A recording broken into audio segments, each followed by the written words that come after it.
Warahmatullahi wabarakatuh. Apa kabar teman-teman? Good morning from all my friends in this channel. Thank you very much for your attention all. Makasih semua. Sampai hari ini saya masih bisa update ya terkait masalah informasi P-Network yang memang sebetulnya banyak yang perlu dibahas, banyak sekali dan tidak ada habisnya teman-teman ya. Seperti biasa saya ingatkan teman-teman, barangkali perlu kiranya buat teman-teman yang lain informasi ini silahkan tanpa perlu ribet menjelaskan, silahkan di-share link video saya ini agar bermanfaat bagi yang lain ya. Ketika pun memang ini dirasa tidak manfaat, abaikan saja. Oke. Baik teman-teman, pada kesempatan ini kita coba bahas tentang transaksi P-Network ya, beberapa bukti ya, kemudian juga beberapa regulasi dan informasi yang saya dapatkan, kemudian saya rangkum di sini ya, di video ini. Intinya nanti kita coba bahas ya, cek and recheck informasinya.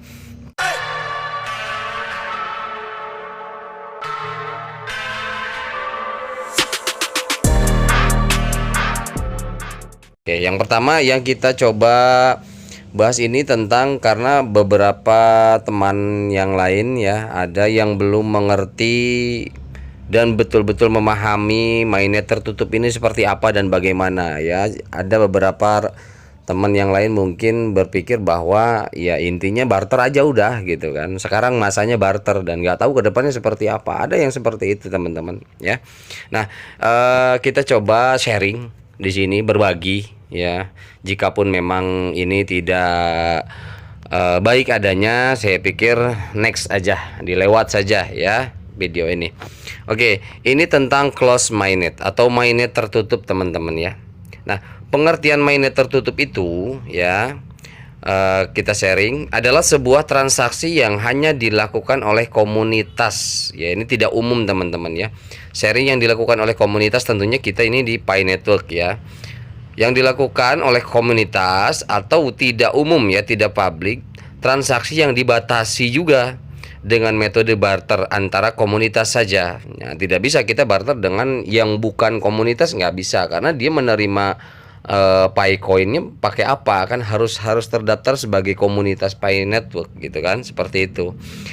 Dan tidak bisa ya, dan tidak boleh transaksi di luar komunitas dan ketentuan regulasi pengembang. Jadi nggak boleh transaksi di luar komunitas. Artinya memang secara logikanya ya memang nggak bisa gitu kan.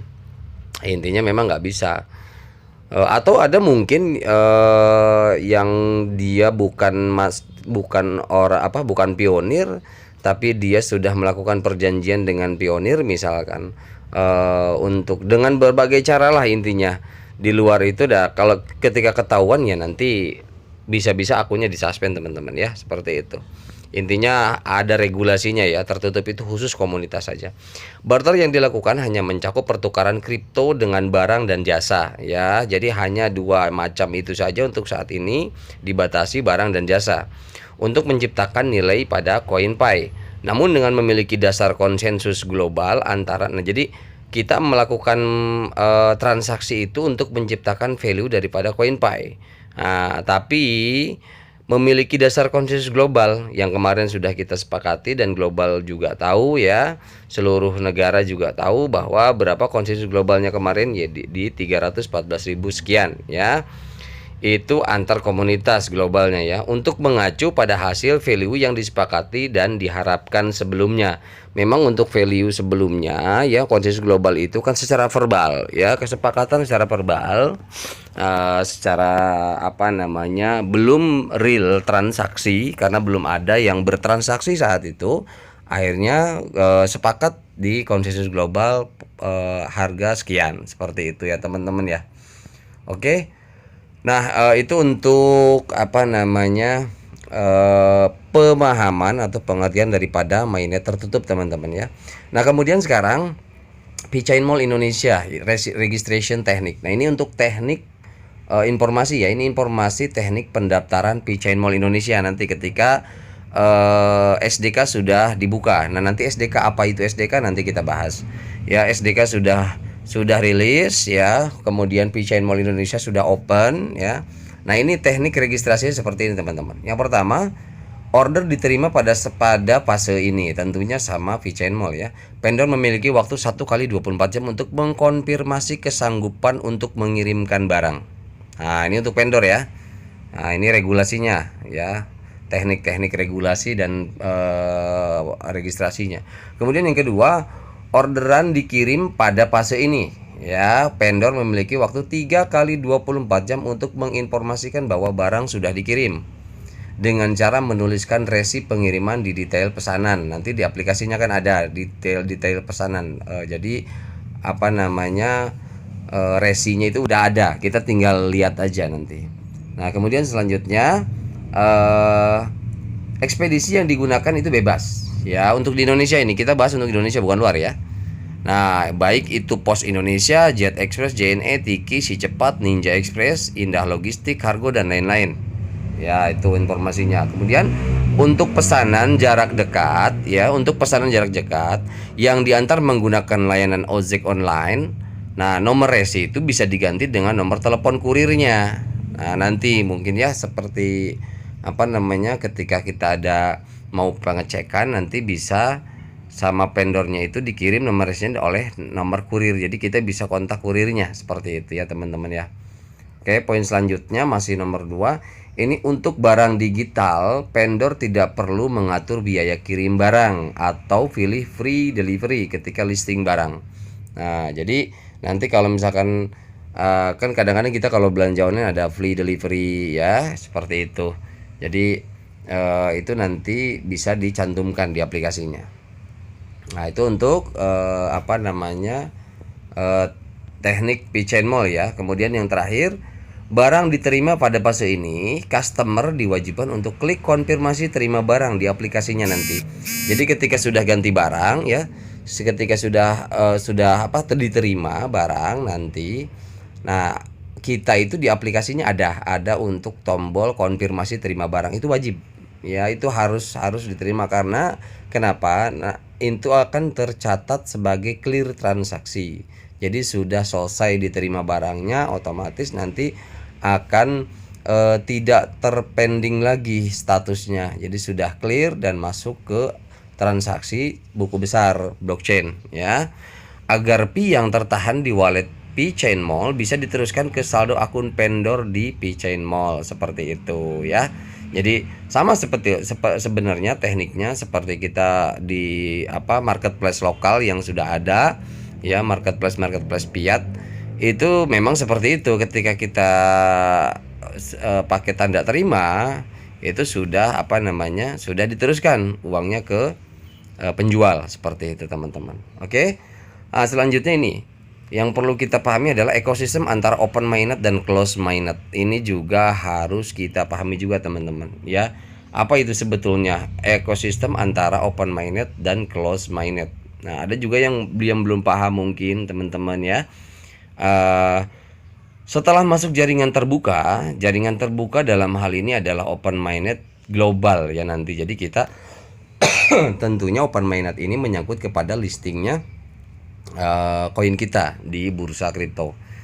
Nah, setelah masuk jaringan terbuka maka double transaction berjalan antara barter dan fiat. Ya, jadi gini nanti setelah masuk jaringan ini double transaction di sini adalah barter yang sudah tercipta saat ini untuk pertukaran barang dan jasa itu tetap berjalan teman-teman ya, dengan di platform daripada marketplace-nya itu tertera dengan harga CoinPay ya. Namun CoinPay juga berfungsi bahwa ketika sudah open mainnet kita bisa mempiatkan koin kita. Dengan cara apa? Nanti kita tunggu di exchanger-nya Pi Network ya. Jadi kita bisa tukar baik itu ke koin kripto lain atau ke uang fiat kita ya. Artinya kenapa? Ketika misalkan nanti ada exchanger daripada Pi Network sendiri, membuat exchanger nanti belum ada rupiah misal, contoh seperti kita bisa tukar ke koin lain dulu. Dari koin lain yang sudah ada, yang sudah lama itu baru kita swap lagi ke rupiah ya, ke uang fiat yang dituju, seperti itu teman-teman ya. Jadi kita ke dana bisa ya, yang kita butuhkan, ke barang juga bisa. Jadi itu yang namanya double transaction buat ekosistemnya Pi Network teman-teman, seperti itu. Nah, kemudian exchanger function ini maksudnya adalah exchanger internal ya. Jadi fungsi daripada exchanger dari ekosistem Pi Network ini nanti akan melibatkan exchanger internal yang dibuat oleh Pi Network dan public exchanger menjadi berjalan bersama. Jadi intinya CoinPi ini selain daripada ada di exchangernya CoinPi, kemungkinan besar ya, kemungkinan besar tentunya sampai saat ini juga sudah banyak exchanger-exchanger yang menunggu CoinPi mengkonfirmasi artinya ketersediaan mereka, bahwa mereka beberapa exchanger sudah banyak sekali menunggu agar koinnya listing di exchanger mereka, masuk di exchanger mereka. Contoh misal exchangernya ada di Indodax, tapi bukan hanya Indodax, toko kripto juga mau ada koin ini, karena setiap transaksi pelibatan daripada exchanger itu mereka mendapatkan profit sendiri. Ya wajar, namanya bisnis kan, nyari profit dari transaksi kripto, seperti itu. Makanya ada namanya exchanger. Nah, para exchanger inilah yang menunggu konfirmasi daripada kesiapan para exchanger publik ya. Namun informasinya bahwa Pi Network sendiri justru sedang mempersiapkan membangun sebuah exchanger sendiri nantinya ya. Jadi ini bisa double ya, bisa double juga function daripada exchanger, bisa internal exchanger atau public exchanger teman-teman ya. Oke, selanjutnya perhitungan value koin pada transaksi akan tertaut pada pecahan desimal. Ya jelas ya. Jadi gini, teman-teman banyak yang berpikir bahwa wah ini terlalu tinggi ke pengaruh nanti bagaimana, ini barang harusnya harga segini jadi mahal dong, jadi apa segala macam. Nah, ini banyak pemahaman-pemahaman yang belum bisa yang belum pernah terbiasa mentransaksikan sebuah koin kripto. Ya, contoh misal kita membeli harga yang ratusan ribu, barang ratusan ribu, itu tidak serta-merta kita terpaku dengan angka 1 koin, 2 koin, 3 koin, tidak seperti itu teman-teman ya. Nanti pada realitanya ya, untuk transaksi itu hanya membutuhkan perhitungan daripada 0,0 sekian atau 0,00 sekian atau bahkan 0,000 sekian dan seterusnya, tergantung harga. Jadi angka 1 kita pecahkan dalam bentuk desimal, nantinya disesuaikan dengan harga pada umumnya tentunya, walaupun di sana ada sedikit up ya, sedikit markup daripada harga produk tersebut. Itu wajar karena kita menggunakan mata uang digital Pi Network ini, seperti itu ya teman-teman. Jadi intinya tidak perlu dipermasalahkan bahwa ini kalau aku jual mie rebus artinya aku minimal 1 bisanya misalkan gitu, 1 koin atau 2 koin. Nah, itu bagi yang belum mengerti dan belum paham, tentunya di dunia kripto itu ada yang namanya memang transaksi dengan bentuk pecahan desimal angka ya. Jadi nanti misalkan gini, kita punya uang 50.000, kita beli koin Pi, nah dapatnya berarti 0,00 sekian, seperti itu, 0,0000 sekian, seperti itu. Kita punya uang 20.000 atau 100.000 ya, kita beli koin Pi, tetapi nanti dapatnya nggak 1 Pi tapi 0, berapa ya. Jadi harus dipahami. Jadi nggak perlu khawatir, apapun barang yang Anda jual itu artinya bisa ditransaksikan dengan koin Pi. Karena kenapa? Apapun barangnya dan harga misalkan hanya puluhan ribu, ratusan ribu, bahkan ribuan perak, misalkan 2.000, 3.000, itu bisa teman-teman ya, bisa. Karena kenapa? Karena di sini menyangkut pada pecahan desimal tadi ya. Bentuknya itu yang kita lihat, angkanya itu bukan serta merta logikanya kan 1.000 gabungan daripada 100 rupiah berapa, berarti 10 kayak gitu. 100 bagi 1 rupiah, 1 rupiah berarti ada 100, seperti itu ya. Jadi paham ya. Jadi intinya tidak perlu diperdebatkan antara masalah harga nanti dan bagaimananya, bahwa para ahli apa namanya kripto itu sudah jauh-jauh hari tentunya jelas mempertimbangkan untuk masalah bagaimana transaksi ke depannya seperti itu ya teman-teman. Oke, kita lanjut. Nah, ini ada informasi dari teman-teman kita di luaran sana. Ini ada postingan tingkat penamanan untuk ekosistem antara mainnet dan close mainnet ini ya, open mainnet kan. Jadi ini ada pemahaman pre-mainnet. Tingkat penambangan dasar dimulai dari 3,141596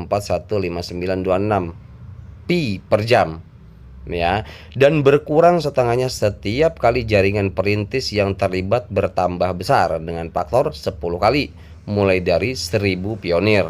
Seperti itu. Jadi kalau ada member baru nambah lagi terus tentunya itu tingkat penambangannya akan terus menurun dan terus berkurang hingga akhirnya nanti akan habis ya. Ketika itu habis artinya apa? Artinya kemungkinan besar nanti apakah memang sistem daripada mining ini di close atau seperti apa, kita tunggu saja. Oke, mainnet model penambangan mainnet mengadopsi mekanisme penambangan yang sama sekali baru, di mana tingkat penambangan dasar bergantung pada batas pasokan tahunan ya. Pasokan tahunan sudah ditentukan berapa. Nah, itu kita melihat ambang batas itu. Tarif dasar menurun secara berkala tergantung pada pertumbuhan dan perluasan pengguna jaringan. Ya, jadi tarif dasar menurun itu secara berkala, teman-teman. Ya, jadi tergantung pertumbuhan dan perluasan jaringannya nanti.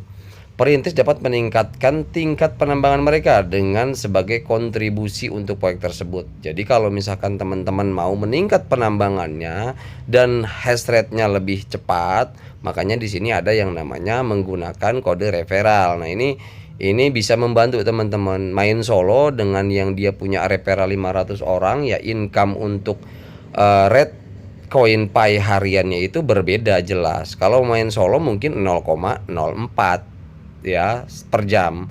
Tapi kalau yang dia memiliki pionir atau memiliki referral tentunya tidak seperti itu. Mungkin bisa per jam 1 Pi atau 2 Pi. Itu seperti atau 0,20 pi atau 25 pi, seperti itu, lebih besar daripada yang main solo tentunya. Seperti itu teman-teman ya. Oke, kita lanjut. Nah, ini yang akhir-akhir ini banyak dipertanyakan tentang SDK. Kita coba lihat dulu SDK itu apa sih sebenarnya. Nah, SDK ini adalah Software Development Kit ya, merupakan kit yang bisa digunakan oleh para developer untuk mengembangkan aplikasi. Di dalamnya terdapat beberapa tools seperti debugger ya, debugger, software, library, emulator, rekomendasi, sampel code, dan tutorial hingga catatan transaksi. Jadi ini adalah memang satu kit, satu paket bahwa di dalamnya berupa software ya, berupa software pemrograman di mana nanti ketika disambungkan atau ditautkan ke aplikasi marketplace, maka secara otomatis semua akan terhubung, dari mulai dokumentasi, dari kemudian emulator, library, hingga catatan transaksi, karena memang tingkat keamanan ini juga ditautkan ke SDK agar semua transaksi tercatat dengan baik dan benar, akurasinya dapat ya. Jadi ini yang enggak serta merta kita asal transaksi sementara keamanannya tidak terjaga ya. Kemudian nggak masuk ke catatan buku besar. Nah, salah satunya adalah ini SDK ini ya teman-teman ya. Kemudian juga memastikan keamanan dalam transaksi digital agar terhindar dari penipuan dan pencurian digital. Jelas karena ini berhubungan dengan API atau API ya. Jadi ini setiap transaksi digital yaitu ada catatan buku besarnya, terutama dunia kripto ini ada buku besar di blockchain. Nah, blockchainnya di sini adalah blockchain Pi Network tentunya. Contoh ya, contoh. Nah, ini ada postingan dari Pi Network Global ya. Ini tulisannya seperti ini teman-teman. So when will the new SDK release? Jadi kapan katanya SDK rilis, SDK baru? Nah, jawabannya gini teman-teman. Itu pertanyaan ya. Actually, the new version of the SDK will not be launched in the near future. Actually sebenarnya versi baru SDK versi baru tidak akan launching dalam waktu dekat. As matter of fact, his official statement is very clear that the new version of the SDK will be released only after enough pioneer has migrated the balance to allow the ecosystem to connect. Jadi SDK akan rilis seyogyanya ketika para pionir sudah termigrasi semua. Ya, setelah cukup pionir termigrasi. Ya, di sini memang tidak disebutkan ada all nggak. Very clear the version of the release after enough pioneer. Oh ya, nggak ada all pionir di sini, tapi enough pionir. Enough pionir adalah pionir, cukup pionir. Perhitungan cukup di sini ya entah mungkin 50% atau 70%, kita nggak tahu. Ya, intinya di sini enough pionir has migrated, cukup pionir bermigrasi. Entah berapa atau total semua kita nggak tahu ya. Hanya informasi saja. The more accurate news is that we have already announced the release time of the new version of the SDK. Ya, jadi berita yang akurat ini ya, yang sudah kita dapat tentang waktu rilis SDK yang baru ya. I have consulted the project team many times. Saya sudah berkonsultasi kepada tim project di beberapa waktu yang lalu, kata dia gitu kan. And the project team reply, dan project teamnya itu membalas that the certification problem should be solved first and then the new version of the SDK was released. Jadi masalah sertifikasi itu akan segera diselesaikan yang paling utama. Kemudian versi terbaru SDK itu sudah rilis sebetulnya teman-teman. Di sini ya, version of the SDK was released, sudah rilis teman-teman. In fact, the new version of the SDK has been developed. Ya, buktinya ya, the new version SDK baru has been developed, sudah dikembangkan and update a new month ago, dan sudah terupdate beberapa bulan yang lalu, katanya gitu kan. It is no news that the SDK is update every day. Ini bukan berita masalah SDK update setiap hari gitu kan gitu. It is official release. Ini adalah pemberitahuan official atau rilis official SDK. SDK ecological developers still need time to connect. Jadi pengembang ekologi ya ini masih membutuhkan waktu untuk menyambungkan. And test and debug, menunjukkan dan mengetes, dan juga debug itu adalah menguji macetnya sebuah software, dimana permasalahannya menjaga debug itu kan macet, nge-lag kayak gitu kan. It will take some time for everyone. Ini akan memakan beberapa waktu untuk semua orang actually use the new SDK, kecuali menggunakan SDK baru, at least in the near future. Tentunya itu di dalam waktu yang dekat ya.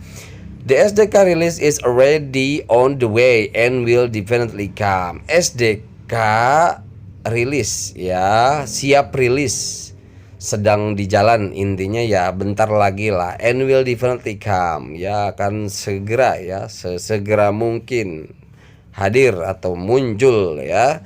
It's a matter of time. Pioneer please wait patiently. Oke, ini perkara waktu saja, katanya kan. Para pionir silahkan menunggu. Ini kabar baik teman-teman, ya, kabar bagus ya, luar biasa. Jadi ini kabar mensupport bahwa intinya SDK sudah oke, udah clear semua. Mungkin ini hanya perbaikan di bugs aja. Kita ketika testing ngebug ya, macet atau apa transaksinya, itu kan perlu. Jangan sampai ada problem di kemudian hari. Itu teman-teman, jadi harus dipahami. Jadi nggak asal serta-merta misalkan ini kok nggak meluncur-luncur vendornya, marketplace-nya nggak jalan-jalan, jadi negatif thinking ya. Kita pahami dulu, ada informasi, kenali dulu mereka tuh sedang apa. Ini yang penting kan, seperti itu. Jadi jangan dulu suudzon, jangan dulu berprasangka buruk, artinya seperti itu. Jadi kita harus paham dulu apa yang mereka kerjakan. Dan luar biasanya bukan hanya mengurus masalah SDK ini ya, tim core ini mengurus juga perkara KYC teman-teman. Nah, jadi ini lain jalur. Jadi satu sisi mungkin beberapa orang tim dipecah ya. Yang ini fokus untuk pengurusan pengembangan pembesaran daripada big data KYC. Kemudian jalur-jalur KYC-nya seperti apa? Kerjasama KYC dengan mungkin perusahaan luar juga seperti apa?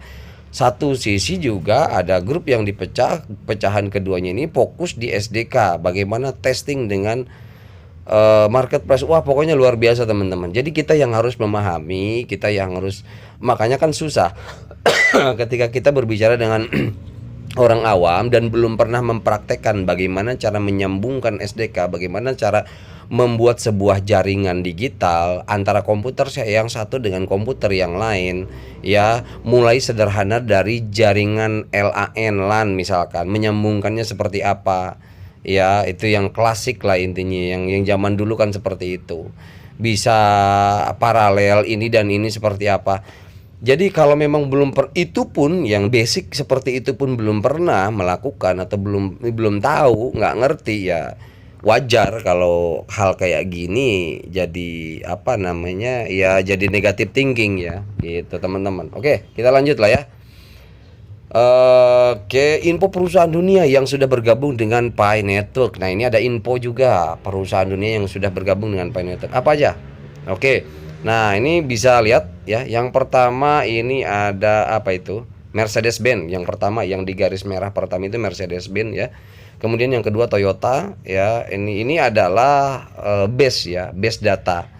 Ada database daripada apa namanya? Pi ya. Jadi ini informasi dari temenku juga ya, tapi ya artinya ini database-nya betul diambil dari sana atau tidak. Tapi yang pasti di sini informasi ke saya katanya database dari sana gitu. Jika memang benar ini ya luar biasa, tapi kita bisa cek kok. Kalau yang paham ini bisa cek ya.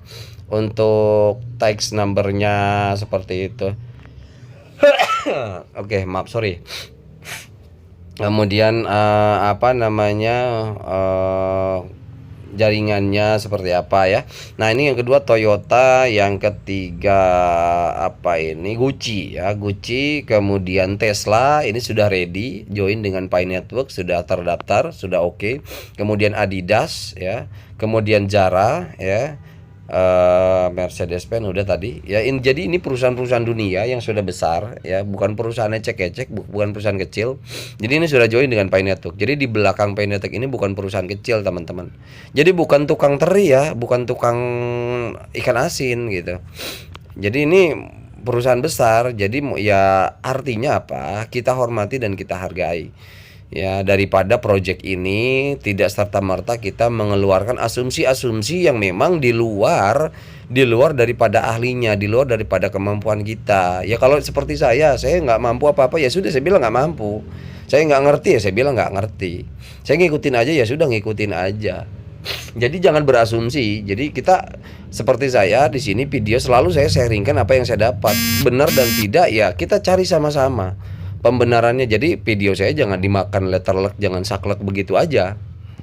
Oke, selanjutnya keamanan bertransaksi teman-teman. Nah, yang kita apa namanya, yang kita coba bahas ya, ini terkait masalah keamanan bertransaksi saat close mainnet ya, saat mainnet tertutup ini, barter ini. Banyak sekali yang sudah terjadi teman-teman karena kecerobohan ya dalam bertransaksi. Yang pertama, ikuti regulasi developer, peer to apps dan peer to peer.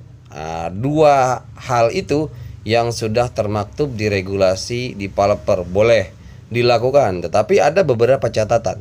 Kalau untuk peer to apps mungkin kita nunggu marketplace open, karena marketplace-nya menunggu SDK dulu ya. Nah, untuk peer to peer sudah banyak teman-teman yang melakukan. Namun di sini kita juga harus jeli dan teliti.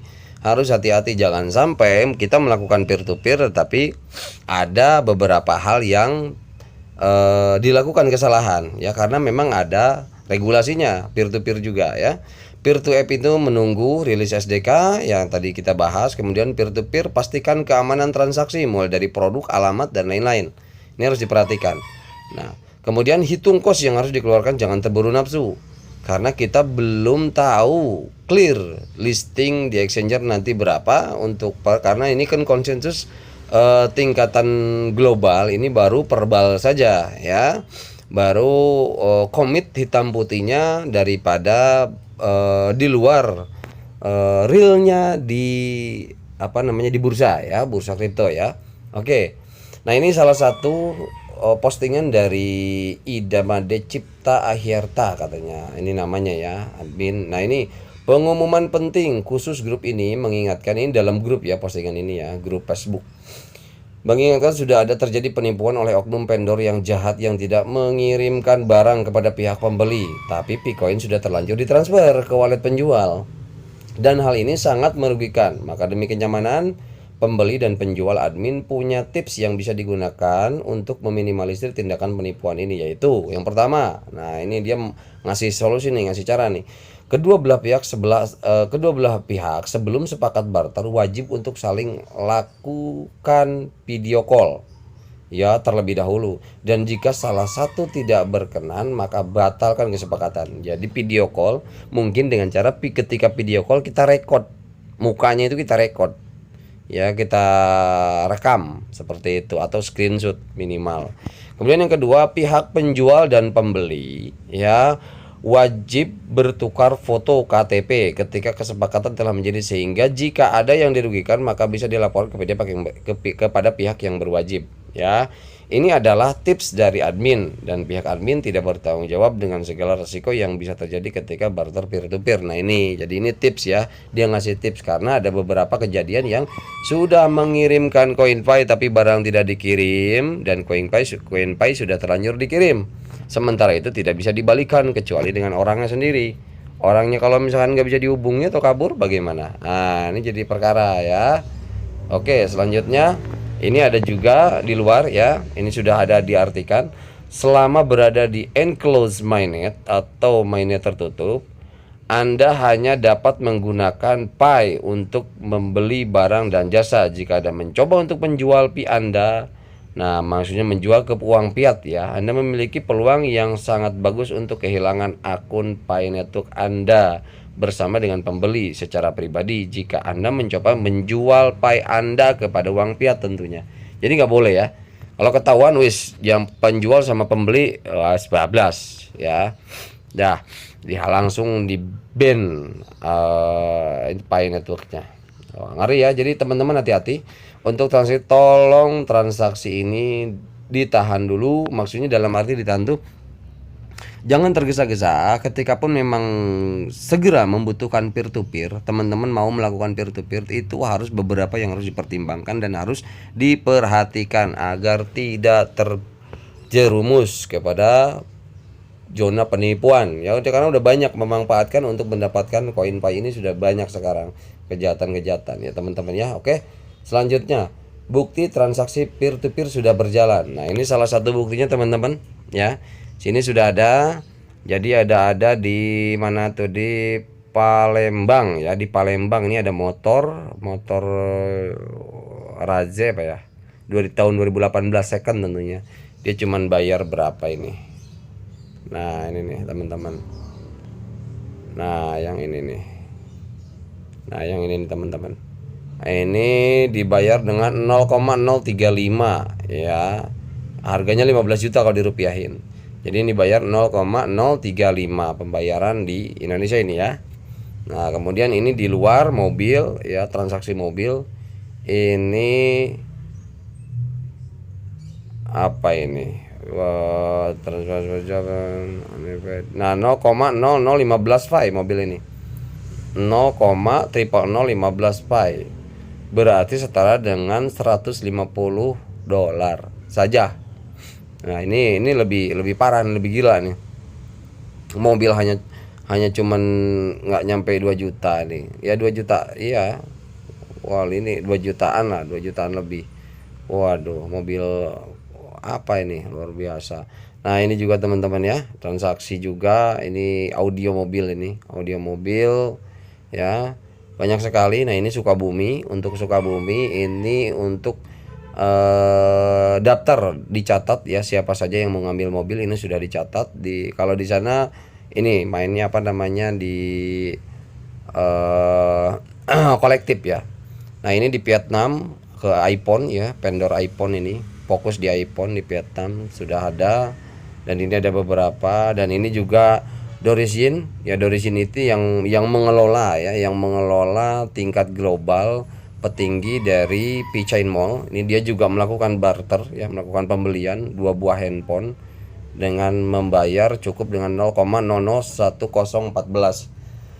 Oke, kemudian ini di Vietnam juga motor sama ya di bawah ini. Nah, jadi ini sudah banyak teman-teman, artinya peer to peer sudah dilakukan di beberapa negara termasuk Indonesia. Oke, nah ini saya